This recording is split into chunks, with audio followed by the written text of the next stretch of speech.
RG Kar case. RG Kar কাণ্ডে বড় পদক্ষেপ অরিজিতের। 9ই আগস্ট আরজিকর হাসপাতালে যে ভয়াবহ কাণ্ড ঘটেছে তার প্রভাব পড়েছে গোটা বিশ্বে। 14ই আগস্ট রাতে গোটা শহর জুড়ে হয়েছে প্রতিবাদ মিছিল। এই দিন রাতে নেমেছিলেন টলিপাড়ার তারকারাও। এই ঘটনায় এবার নতুন পদক্ষেপ করলেন অরিজিৎ সিং। মুর্শিদাবাদের জিয়াগঞ্জের ছেলে তিনি। সেখানেই স্টেজে উঠে বলতে শোনা গেল গায়ককে। কলকাতার বুকে ঘটে যাওয়া নৃশংস ঘটনা ঘুম কেড়ে নিয়েছে তারও।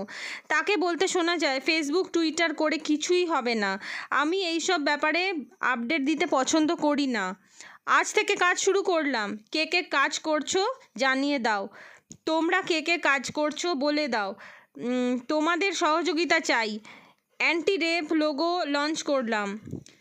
ফেসবুকে অরিজিতের ফ্যান পেজ থেকে ইনস্টাগ্রামের বিভিন্ন প্রোফাইলে ঘুরছে এই একটাই ভিডিও। তিনি গঠন করতে চলেছেন একটা দল, যারা এই নিয়ে মাঠে নেমে কাজ করবেন।